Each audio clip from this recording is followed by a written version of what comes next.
podcast is part of the Sports Social Podcast Network.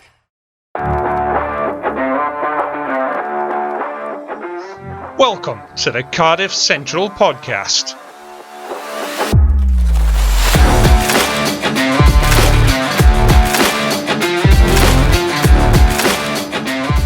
Hello and welcome back to another episode of the Cardiff Central Podcast. My name is Dan. We're back with another of our summer episode of special guests. But firstly, I'm joined this week by Harley and the co-host share. Harley, how are you?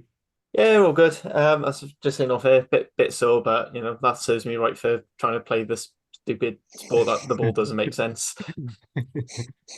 All good. And then our third special guest of the summer is a man who he started out with the Scarlets, but he made amends for that by switching across to Cardiff later in his career.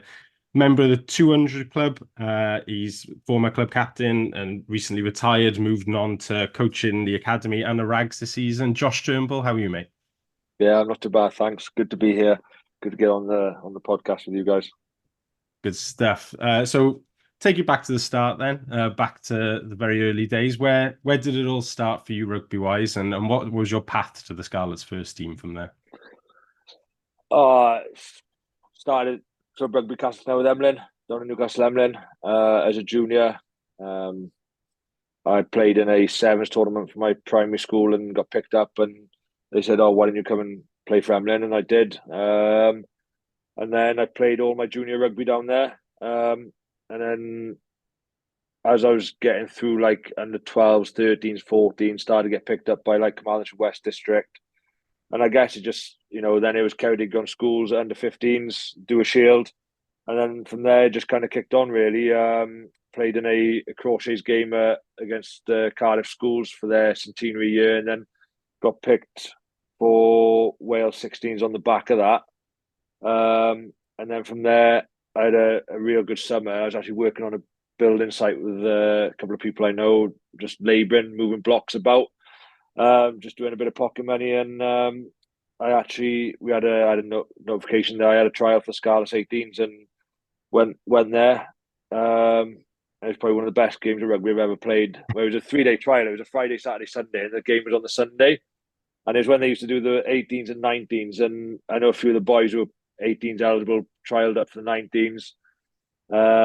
Lou, Ken, and I went in the 18s, and I had a real good game. And then from there, like the Scarlet Academy got on the phone and they said they had a week's trial. They had a week camp up in North Wales, and if I'd like to go on trial with them, and I did. And I wasn't very big at the time. I was probably about 95 kilos. Not much of me, but the one thing I could do is run. And I already had a Welsh Vest athletics by this point, 400 hurdles, javelin. So it was a bit of a pentathlon, decathlon, so multi-eventer.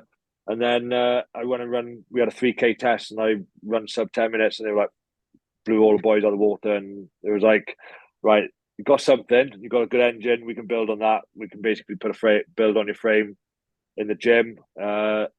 Wasn't the most skillful player, but what I did was I just worked really hard at it, and I had from then about 2005 onwards, I was involved with the Scarlets then through their academy system up until 2007 when I made my debut for the Scarlets, and then in there, Wales 18s, Wales 19s, 2 years of 19s, 1 year 20s. And then by that point, I'd already played. By the time I went to the 20s World Cup in 2008, I'd played maybe 10, 12 games for the Scarlets by then. And then from there, spent another 7 years there then and saw the bright city lights and joined Cardiff.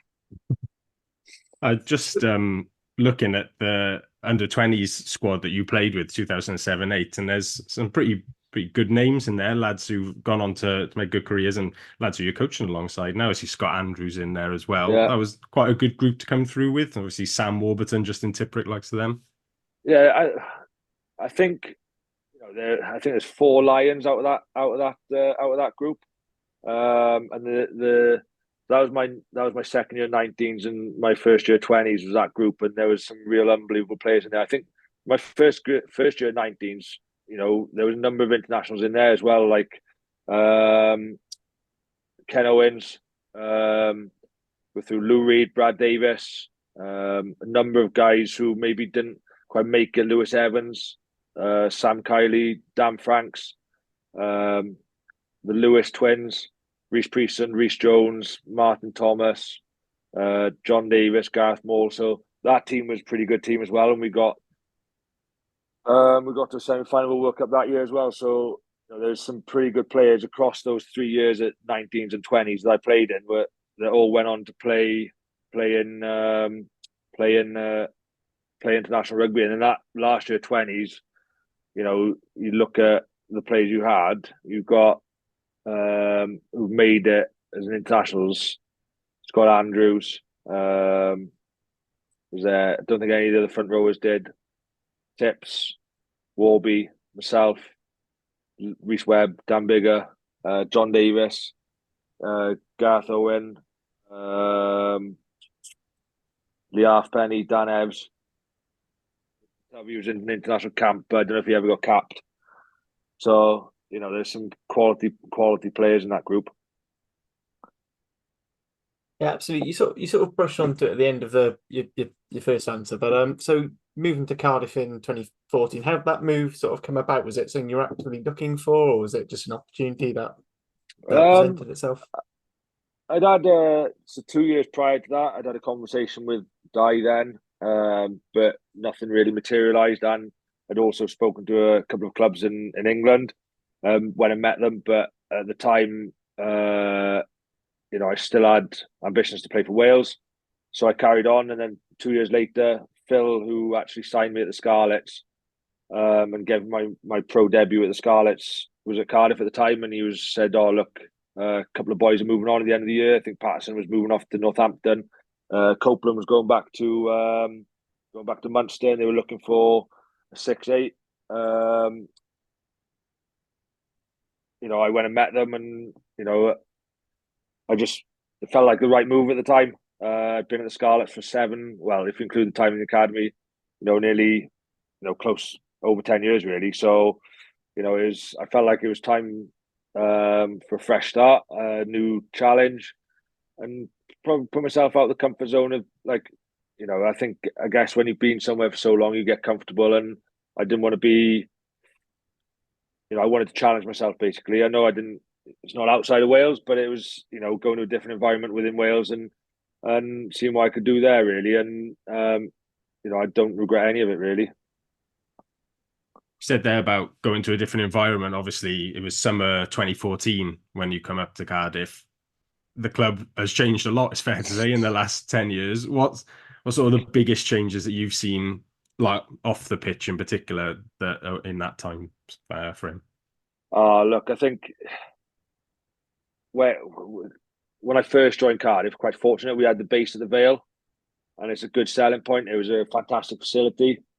I think over the years that's probably been missed, having that base that you can call home as a training facility that's just solely yours. Look, we've tried, been to the Arms Park, we've been at Pentwyn. That long-term plan, or whether it's going to be the Arms Park forever. Now, you need to have that. That was a real good selling point for players coming to the Vale, because it was in a real nice place, nice facility.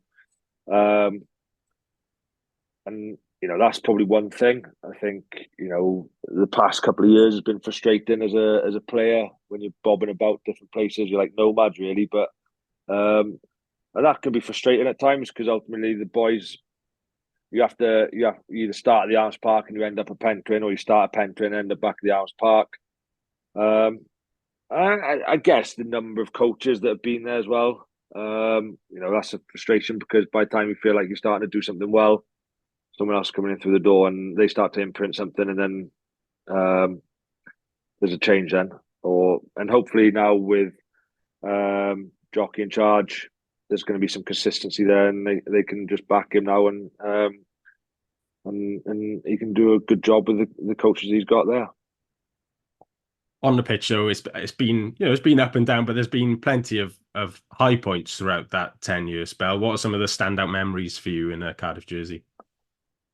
Oh, I think there's a lot, but I think when we played, I always say it, Power at home in the semi-final of the Challenge Cup is my favourite game in a Cardiff jersey. I think because we'd been written off. We'd been written off before we went to play Edinburgh a couple of weeks before that, and we beat them. And then we made wholesale changes and played the Ospreys in the stadium and nearly beat them. And then playing Power at home, packed out Arms Park. You couldn't have asked for a better day for it. Boiling hot, star-studded Power team, massive scrum, massive maul, and we played Cardiff rugby and chucked the ball about and turned them over. And I actually enjoyed that game more than the final because the final just went so quick and it's all a bit of a blur, really. I just remember being 14 points down, thinking, "Oh my God, what's going to happen now?" But some brilliance along the way from a couple of young'uns, and we got that W in the end.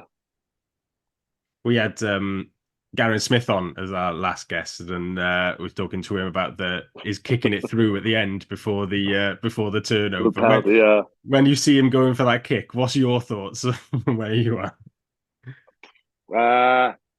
Look, it's like with Hodgie in terms of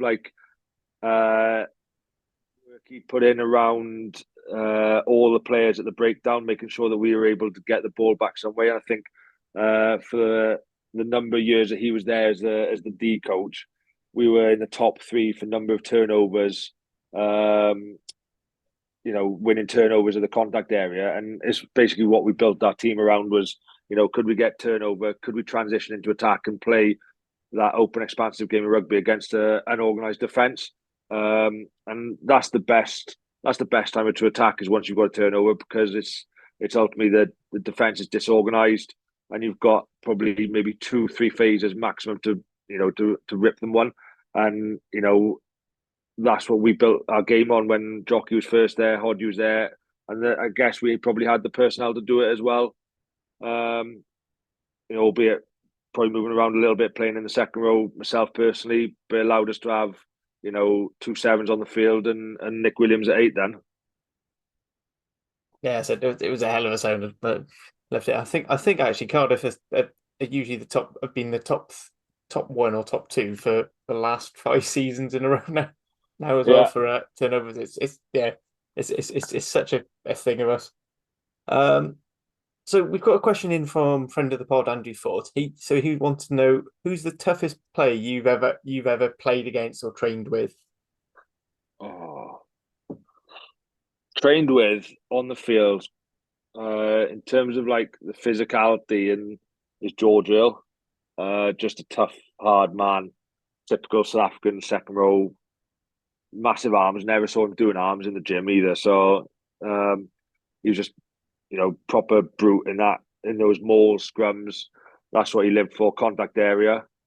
In terms of toughest I've ever played against, probably someone like Backy's both the Victor Matfield when those two together in 2014 when played against South Africa. Well, they had a pretty strong team then anyway. So, Dwayne Vermeulen at 8, Willem Alberts at 7, and Frans Lowe or Schaltberger at 6. So, in terms of a back 5 or scrum, I don't think it's much scarier than that.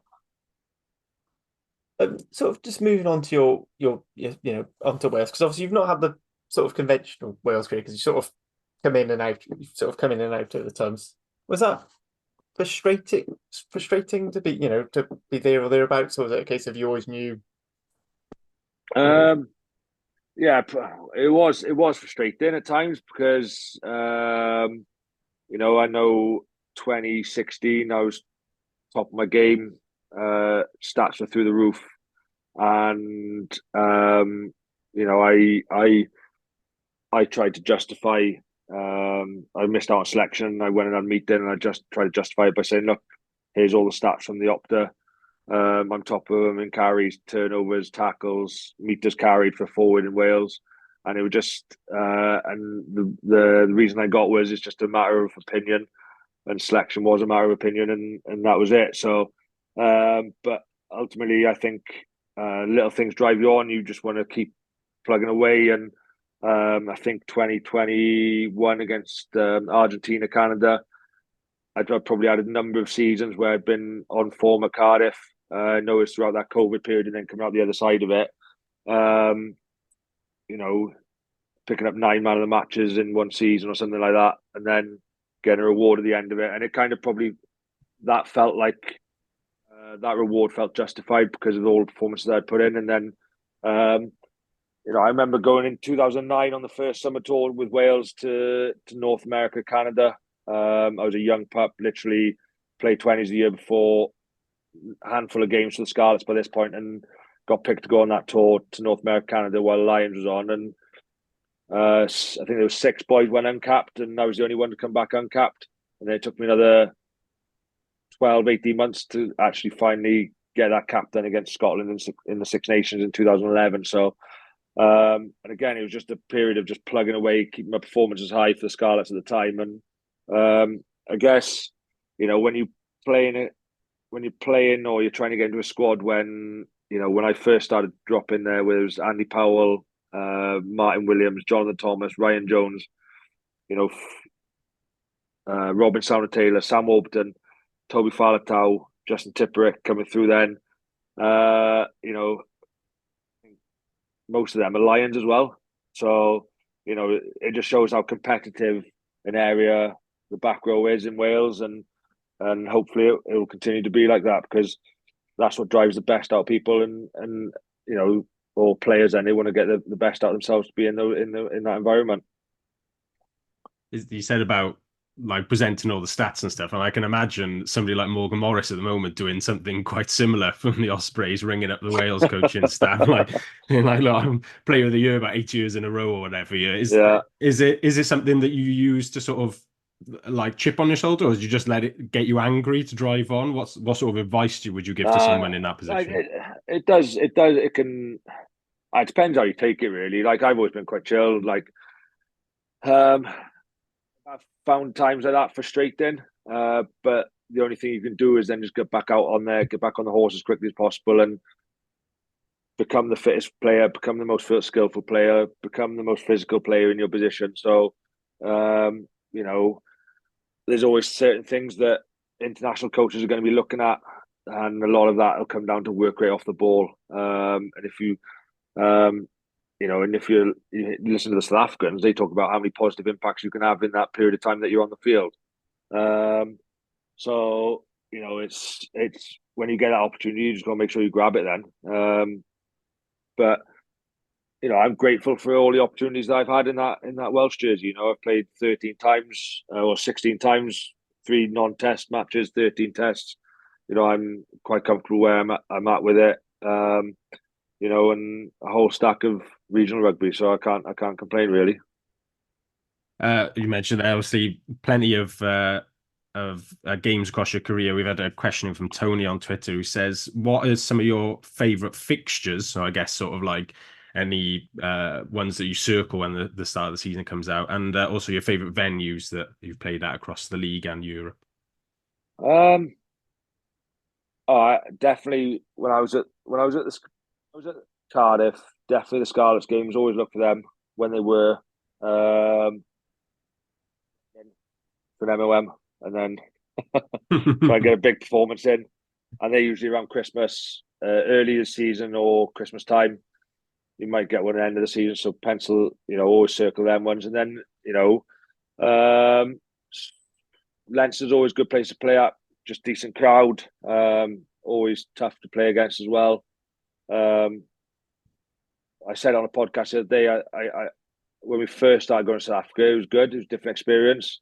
Not sure if the novelty's worn off a little bit, just because of when players go out there now towards the end of the season in May, I think it can be quite frustrating as well. I know a number of players who've come that time of the season, they're like, oh, I've got to go and do South Africa now. But I get, whenever you play European games, French, you always look out who you've got in Europe. You always want a good European trip. I remember being at Scarlets, we played Clermont 4 times in 2 years, home and away. Good trips to Toulouse, it's like they've got such big support in terms of like when you turn up on the bus, they're literally like there's a tunnel of fans there just whooping at you, and you like haven't experienced that for in Toulon, Toulouse, Montpellier, Brive.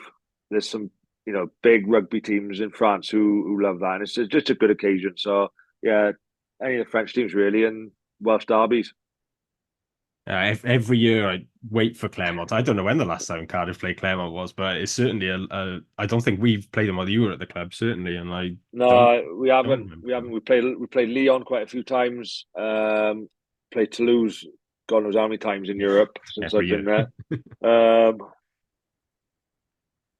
Yeah, Been to Pau a couple of times as well, haven't we? I've seen Pow's pretty good. I remember the one year we went out there. It was called off on the Saturday because it waterlogged. Yeah, I was there. I was in a bar in Pau because it took a nightmare to get out there because the French were on strike as usual. So we'd have to change the flights, and then we found out from the taxi driver while trying to get to the ground that it wasn't happening anymore. I remember Harlequins was quite a good game. The M4, it's a good game. Bath, Bristol, good games to play in. You get good crowds to them, and I even said on the podcast was on the other day that it'd be good to see an Anglo-Welsh league. I just think the number of games that Cardiff have played in the last couple of seasons, Sale, Bath, Harlequins sold out the Arms Park, shows an interest there. Granted, it's in Europe, but just think about that. If that was the league as well, you'd have Bristol, Bath, Gloucester, all pretty close to the border. Pretty good games, I think, as well. Yeah, absolutely. We got another question in from Mike, who obviously you were captain for a good couple of years at Cardiff. I don't know how many years was it that you were officially club captain? Do you know? So I did it a year without being officially captain, and I did it for 3 then. So 4 unofficially, 3 officially. Yeah, so he asks what the best part of being captain is, and just give us an impression sort of what is the sort of weekly role to the captain. Obviously we see it on the pitch with the leadership and discussing the referee, but what's the sort of day-to-day captaincy role? All right, you lean a lot on other leaders in your environment. So while I was there, we had a pretty strong leadership group that you could lean on, and in terms of like delegating or orchestrating what you wanted to get across, so it's not just your voice all the time. You allow other leaders, so like subgroup leaders or line out leaders, backs, 9s, 10s, your orchestrators basically to talk more about attack and defense, or your defense leadership group, let them leaders talk about those areas of the game, and then ultimately you just at the end of the week you're crossing the T's, dotting the I's in terms of you get a feel for how the week has gone, whether you need to do a team run or you need to do a walkthrough. You have boys come and speak to you how they're feeling. Is there things we can change in the week? Food's good, food's not so good, and then you just feed it back basically to whoever's like to the S&C coach or to the other coaches, your head coach. And it's not it's just trying to manage that the group as best we can, so we get the best performances on the Saturday then, because ultimately that's the one day of the week, whether it's the Friday night or the Saturday afternoon, Saturday evening, we need to get right. You need to get all your prep done in the week. And again, it's just helping some of those younger players out as well, put an arm around them. I remember when I was a youngster coming through, it can be quite frustrating at times because you can either be just holding tackle bags or traveling reserve, and it can be frustrating because ultimately all you want to be doing is playing, and you just got to be patient and wait for that opportunity. And then as a professional, you make sure you get your recovery done and you keep on top of things in house really that give you and your group the best preparation for that week then.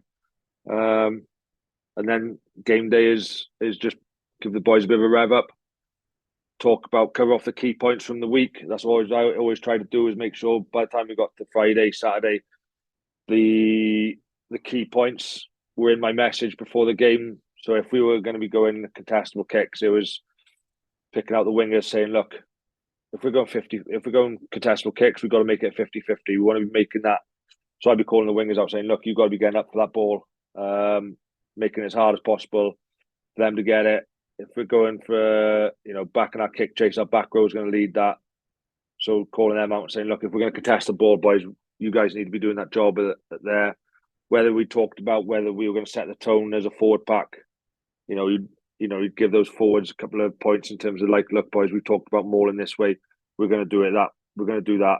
We're going to get on top early doors, and we just try and paint the picture in their mind as how we want to play the game. And that's one thing I learned probably in picking up taking the bits of information and how to paint that as a picture into the boys then. So then they've got it clear in their mind as how we want to play the game. Do you think that sort of your role as a captain, a lot of what you described is sort of how I'd imagine what a coach is like. Do you think that sort of helped you with your progression, your transition into coaching? Yeah, definitely. I think like coaches try and paint that picture as well of how you're going to do things on the field. So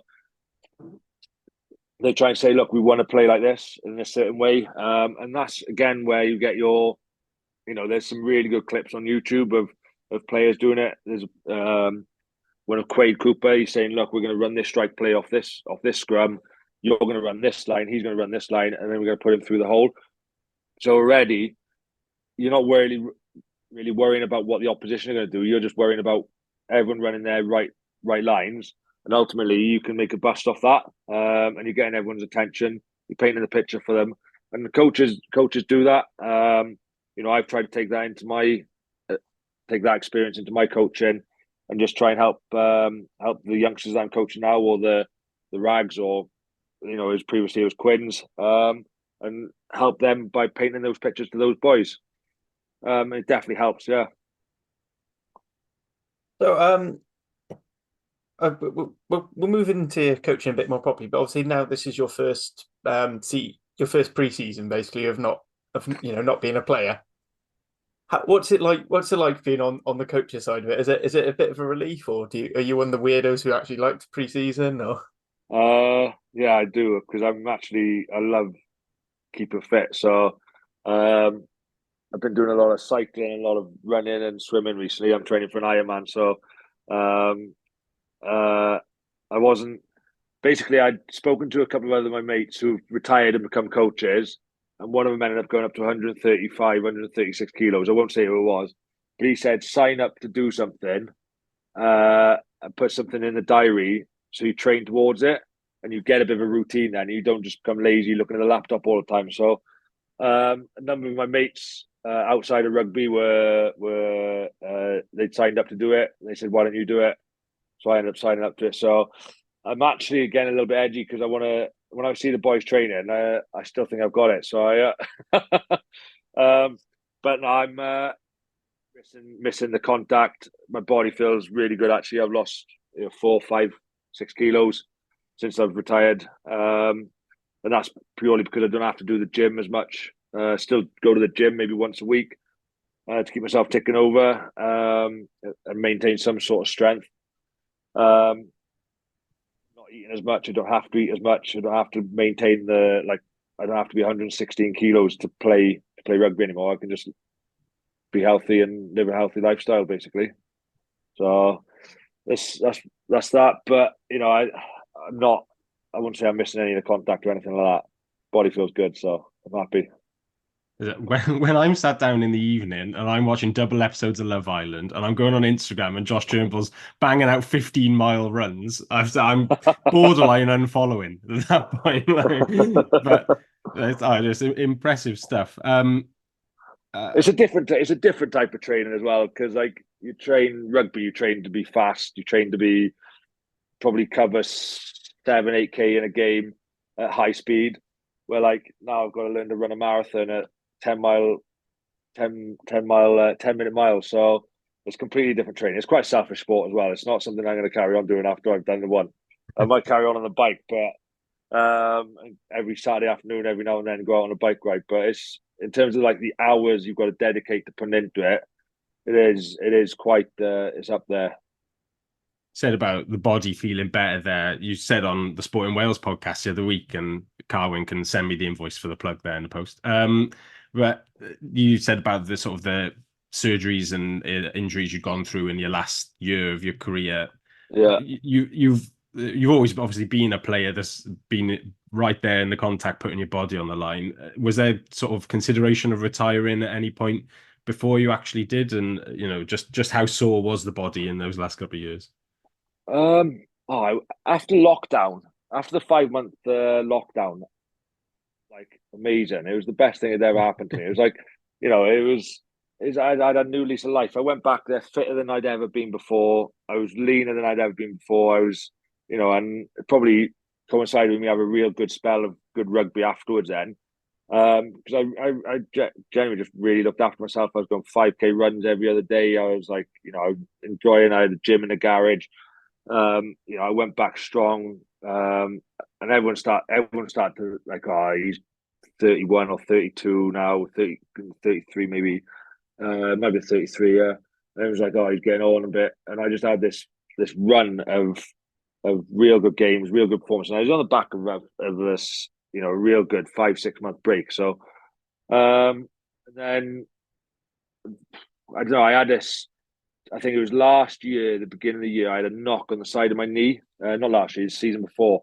I didn't feel anything all the way through the year, and then I stopped for the off season, and it just kind of seized up. And I came back, and I just couldn't shake it off, and I managed to get through the season last season, not last season, the season before, relatively okay. But like at the end of the season, it was giving me some trouble on the side of my knee, and basically went for a number of scans, and there was a calcification that had occurred from like a fracture on the side of my knee on the fibula head, and basically gone all arthritic. So there was a number of choices. They went in there. They could go in there, try and shave it off, but because the compound nerve runs right down the side of it, if they caught that, you end up basically your foot becomes disabled. So you can write off running or cycling or doing any sort of activity then, and your foot would stop working. So that was a no-no. And they was like, right, we just crack on. And all these things were going through my mind at the end of that season, end of last season, beginning of this season then. And it was like, well, what do we do? Went saw a knee specialist, and he said, well, there's an operation you can have. It's quite a speculative one. Basically, they go in there and they disconnect your fib. So they take about an inch of your fib out. So it now looks like that there's a gap in the middle of it. At the time, probably didn't really. I was struggling to run, struggling to twist and turn, change direction. So it was like the recovery period was 10 to 12 weeks. Ended up being something like 24 because either from the compression of the swelling, they compressed the nerve, so there was a little bit of damage to the nerve that ran to the big toe. So I couldn't use my big toe for a good few weeks, and then it was like a scene out of Kill Bill. I was just lying on the sofa. I was like, "Come on, move my big toe, like literally, and just trying to get that little tendon to flicker up, and it did. But and then it took a number of weeks once we got running properly to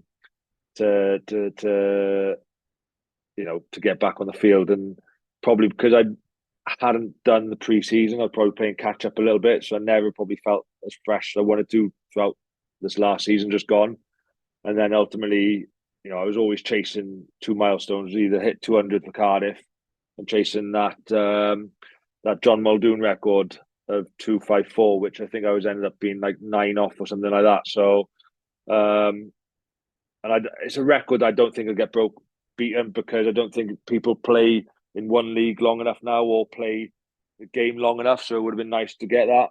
But, to hit 200 for Cardiff and not be a Cardiff boy then, or come from the region then, to hit 200 games was massive. And I guess after I played that 200th game, I guess kind of felt like I'd achieved what I wanted to achieve, and the decision was made a little bit easier then.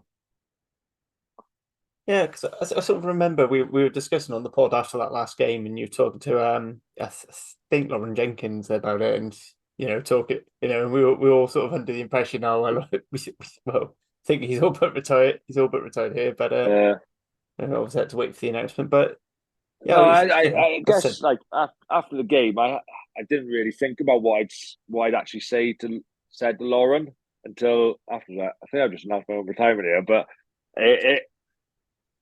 we played someone the following week. We played Glasgow away the following week.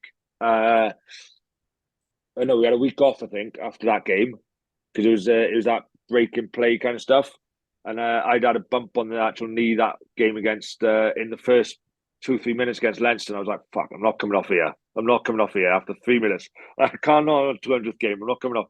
So I dug in, and then the next week it was pretty sore. We had a bit of downtime. The following week they then played Glasgow, and I'd had a bit of time. I trained on the Tuesday, and on the Wednesday I woke up and I felt like I played a game of rugby. I felt like I was like all I did was scrum, maul, and I was like, "Geez, I am getting old now." I'm feeling this every time we do a maul session. I'm feeling it. I'm like, this must be telling me something. But not many people know this. But it was meant to be the Connacht game. There was going to be the 200th, but we'd done a big session on the Friday. On the Sunday, I ended up in hospital with infected ear. A cut on my ear got infected, and all my ear got inflamed. I had to go on an IV drip. So then there was the risk of cardioenteritis. So I wasn't allowed to play that Connacht game. I literally managed in training that week. I wasn't allowed to do anything. The following week, then we started to pick things up slowly. I had to do like a return to play. They didn't want me to have a heart attack basically because of having an infection. And then it was the following week after that was Leinster because we were playing every 2 weeks then. And so he literally was like, "Look, walk through Monday, do a little bit Tuesday, team on Thursday, play on the Friday or whatever it was, or play on the Saturday." It was literally just tick the boxes to get to this game so I wouldn't get injured or anything like that. And then go on 2 weeks was when I said to Jockey, "Oh look, it was on a Thursday, I think. Can we have a catch up?" And then actually Richie Pugh rang me on the Friday, Wales 18's head coach, and said, "Oh, are you available to come away April the 18 Six Nations?" I was like, "Look, let me speak to Jockey. We've got Munster next week, which I don't think I'm going to be involved in anyway, and the week after that is a week off." So spoke to Jockey on a Saturday. He gave me the all clear, and it kind of said, "Look, any international age grade team come and ask you to coach them, you go and do it because it's part of your transition now, and it's what you want to go into." And spent a couple of days with the academy then, and then on the Monday, Tuesday, and on the Tuesday was when I told Jockey that I was going to retire, and he was like, "Oh look, you've done everything you need to do, and go and enjoy coaching now." I think that sort of transition is nicely now into the thing. It's I said thank you for giving us that little exclusive about the infected ear. Weirdly, the morbid part of me kind of wants to see pictures, but let's Oh no, that. it was like I looked like the bloke off the Goonies. "Hey, you guys!" It was like my neck was all up, my ear was all inflamed. It was like they tried to lance it, but thinking I had a cauliflower ear, but it wasn't a cauliflower ear. It was just a literally the infection and the swelling had made it go so big, and then they stitched it all back together, and it was just I had this redness coming down my neck, and it got to my collarbone. And I went back to the hospital on the Wednesday to have the stitches out, and they were like, "Oh no, you're coming in. You're going on IV now, basically." And if anybody listening is good at Photoshop and wants to put Josh's face on the thing from the Goonies, then feel free to do that and send it to us. Anyway, sort of moving on to coaching. So just sort of broadly before we go do some a bit more in depth, what's your general philosophy as a coach? Are you a bit more of a barky order, or do you gently talk through people through? And who are the coaches to as you were growing up, whether it was rugby or other sports, who sort of helped shape you? I think a lot of the coaches I've worked with have helped shape me as a coach, taking a little bit of something from everyone. I've always been, what people don't know is I've actually been coaching since I was 22, 23 years old. I did Scarlets 18s for 4 years, from 2010 to 2014 before I left, and then coached Blues 18s and for a number of years when I first joined Cardiff, and then my home club, Newcastle Emlyn, for 2 years, and then more recently Commander Quins the last 4. So, when you add it all up, this number of years I've been coaching and worked through my badges while I've been doing that. And that's the one thing, I guess, am I barker? Not only when I need to be. Generally, I try and get my message across with visuals and demonstrations and orchestrating other boys to do it. And like to use different ways, really different methods to get that message across. And it's something that I'm probably still learning about, and it's something I'm quite passionate about as well.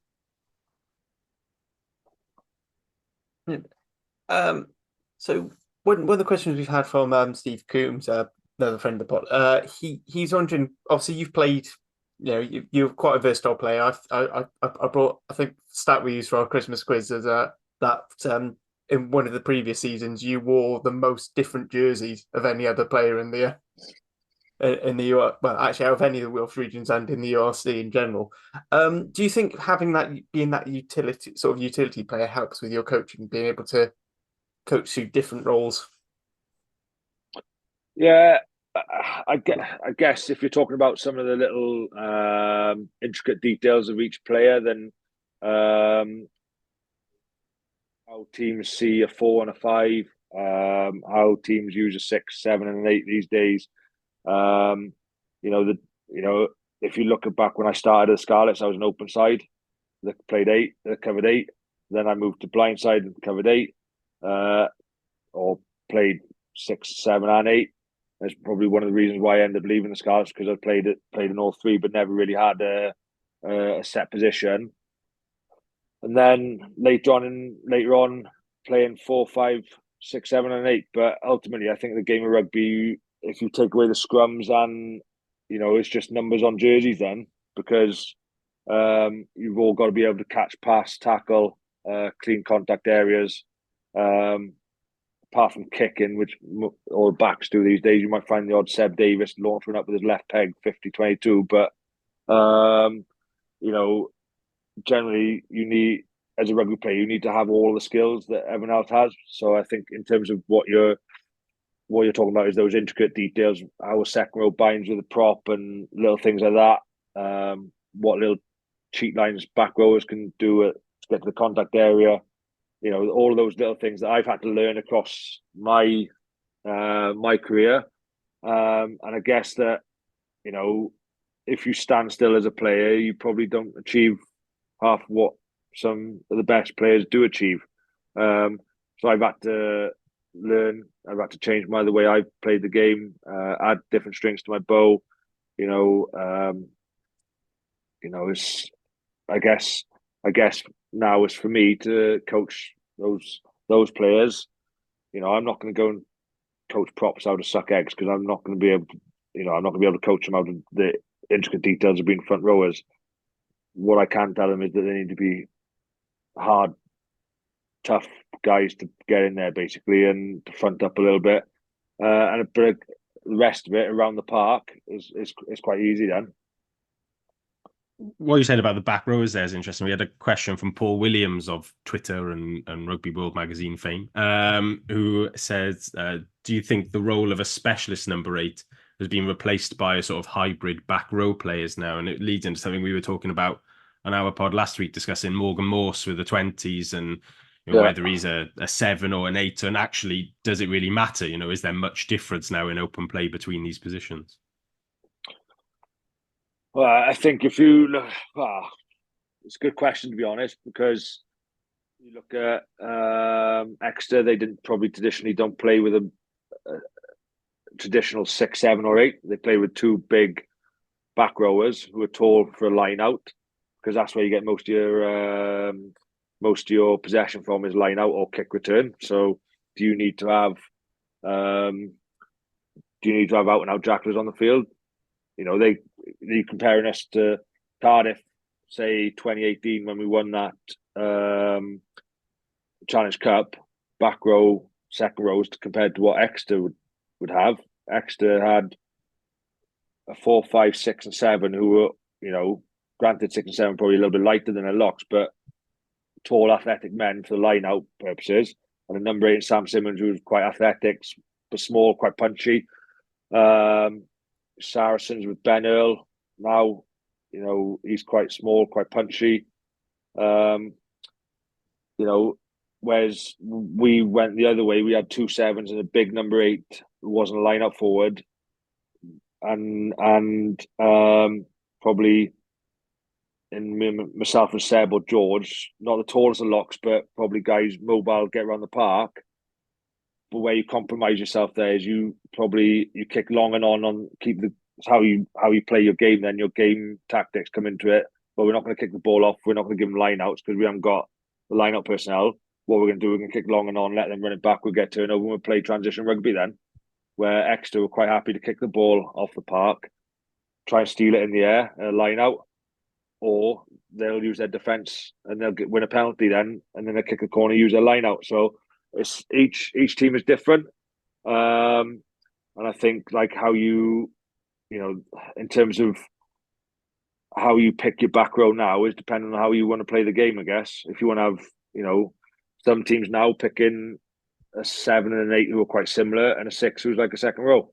England were doing it with Courtney Laws, weren't they? They're doing it with Chandler Cunningham South now. He's big, cross between a second row and a 6. I think ultimately Wales won that type of player in terms of that someone who can play 6'4". I think Chris Ginger's had a pretty good tour. I think he could probably do it.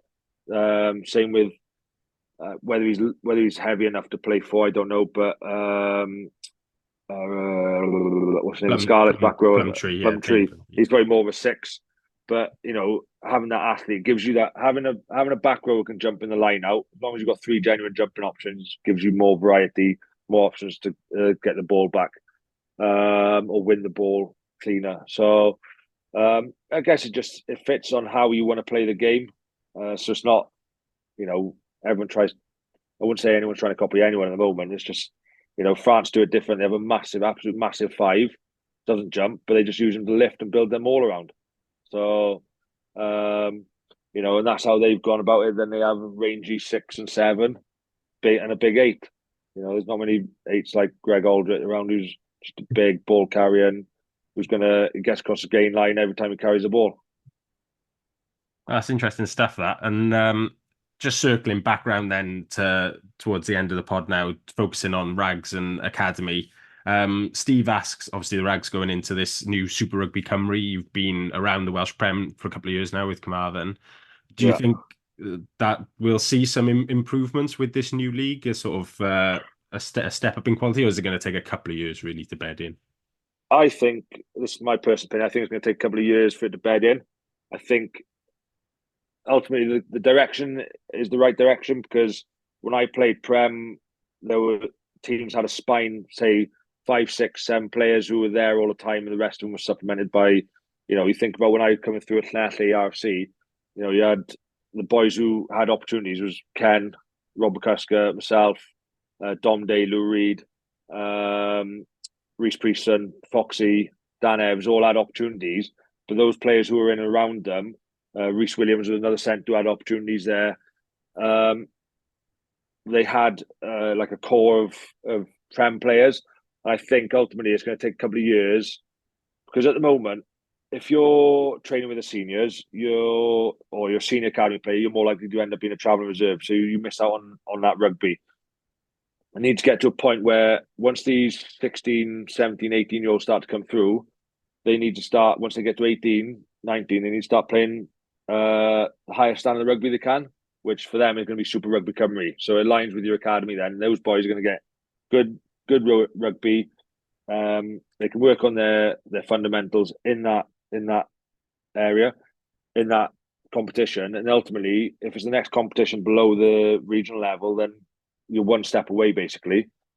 At the moment, I think there was too many old heads probably chasing cash in the Welsh Prem, or the old Welsh Prem then, which ultimately stopped younger players playing and developing. Or granted, also there's the financial side of the game at the top end has had a knock-on effect to it, because ultimately, if you haven't got the squad size, the next people you're picking is those senior academy players to come and train with you or become travelling reserves. So you think about some players who probably, they ultimately, if you want them to progress, they need to be playing as much rugby as they can, especially front row players as well. So I guess it's going to take a couple of years. This is my opinion. It's going to take a couple of years before you start to see, there's a really good crop of under 18s coming through now. In the next couple of years, it'd be nice to start to see them transition into that Super Rugby Cymru, and you're seeing more youngsters playing in that competition than you would have previously. Yeah. So sort of moving on to that. So you're obviously leaning heavily on the development. With the rags, is that going to be your primary focus, is the development side of things, or is there going to be an emphasis? So this question that comes from Jonathan on Twitter, and then it's not something we discussed, to be honest. But I guess you want to give as many of those for me now, as many of those academy players an opportunity to go and showcase themselves in that competition and develop them. It's going to be a tool for development, and ultimately we want to coach these players how to win games of rugby. So if the performance is well enough, the byproduct of that is going to be winning games of rugby, then, isn't it? So you're killing two birds with one stone. So one of the bits of debate we've sort of had on the pod with other people I've spoken to on with the Super Rugby, everyone gets a knockout game at the end of the season. Yeah. Do you think that's an important thing, is so that all these players get some experience of knockout rugby, even if it is just from the bottom end? Yeah. Or do you think it would benefit more if it was a more limited playoff system? I'm trying to work out how they do the system now. I think it's 1 to 4 play against each other, 5 to 8 play against each other, or something like that. So it's like I think it's first versus 8th, or something like that. Or it's first versus and then 12th or something like that. It's really weird. So you could end up top of the table at one point, and you lose to 12th on a one-off game. Well, all that work in the season, it's so you've got to make sure you're on top of your game. I do think it's valuable for these youngsters to play knockout rugby, because you need to have that feel for it. You need to feel that jeopardy of not winning games of rugby. Ultimately, you don't want to get to a senior career and have not played any knockout rugby and not have that feeling of there's a lot riding on this game. So, I think it's going to be good competition. It's going to take a period of time for it to bed in, but I think it's going to be worth it in the end. Mark on Twitter asks if the Rags are looking to play a similar style of rugby to the first team, and I think that probably feeds into a question as well around how much link up there is between you guys as academy coaches and the first team coaches. You've got Cornel Van Zyl coming in this summer as a forwards focused coach yourself. Will there be plenty of communication between the two of you about what you're looking for? Yeah, I have a number of conversations with Cornel already around the line-out stuff. The fundamentals, how he wants to build, similar ideas in terms of that maul. I think is a big part of the game, and how you want it to function, really, and how you get a maul to function. Because ultimately, if you can get a maul, teams have got to defend it. If they can't defend that, then it opens up things like breakout plays and strikes, because the opposition are wary then of the maul threat. So obviously that's something that's going to be big on the high up on the agenda then. And in terms of the way with Fishy in charge, you're going to see open rugby with the Rags. So he wants to play fast. He wants to play open rugby. He wants to move teams around. Actually, watching the boys the last few weeks in terms of the amount of fitness that they put in and the amount of skill work they've been doing, it's really impressive for what is a semi-professional team. And hopefully we take that into the season then. And then we had Mike and Steve, and I think a relatively popular question then to finish off the rugby stuff a bit is which academy and Rags players are we to look out for this season, and who are you excited to coach? In terms of the academy, 2 players I'll name now is Sonny McCabe, second row, and Tom Howe, hooker. Transitioned from back row last year. He played Wales 18s, but he's going to be. They're both going to be exceptional talents. In terms of the Rags, who to look out for in the Rags, depending if we get to see any of Steph Manuel and Tom Bowen, those two, having coached them both at 18s last year. Steph did 18s and 20s in 1 year. Not many people do that. He's had an excellent season of rugby. Hopefully he'll get some rugby with the Rags if he's not playing for the senior team. There's 2 backs there. Who else? It'll be a couple of years. I think it'll be a year or so before you see Sonny and Tom play Rags rugby. But they'll be heavily involved in the Rag 18s this year. I'm trying to think who else is coming through.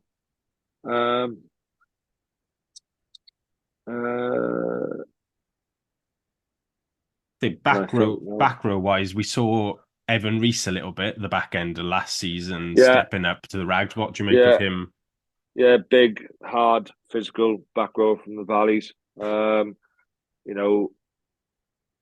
Naturally quite big as well. So he's got that on his side, and he's just got a bit of a hard edge as well. So hopefully he can kick on. He can get a good run of rugby, and I think I'm not sure if he's still eligible for 20s as well next season. So, there's another one who could, surprise a few people, just naturally how big he is, how physical he is.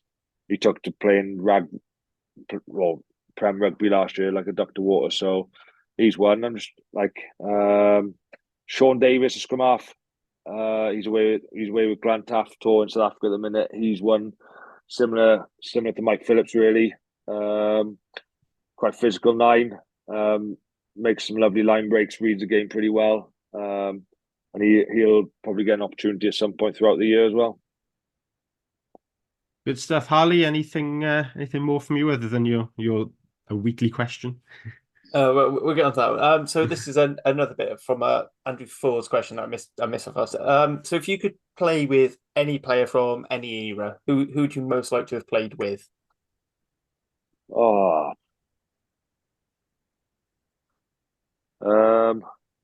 Played with Scott Quinnell. Good shot. Only because he was that night. Pardon? So I could see that being part of a fantastic background. Yeah, I don't know. He was coming to the end of his career when I was coming through, and he was always had time for all the youngsters. So he would have been someone, and I just loved the way he played the game as well. So he would have been someone I would have loved to have played with.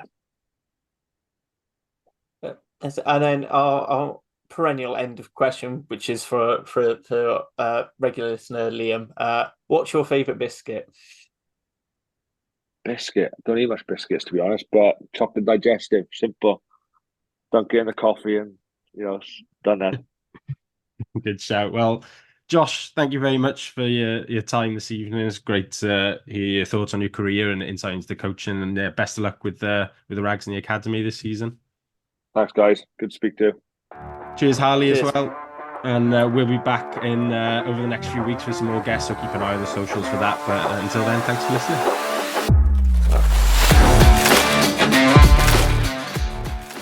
Thank you for listening to the Cardiff Central podcast. We hope you enjoyed the show. Please subscribe, rate and review wherever you listen to us, as it really helps spread the word. You can find us on all the usual social media channels or email us on welshregionalrugbypod@gmail.com. And remember, whatever the question is, rugby is always the answer.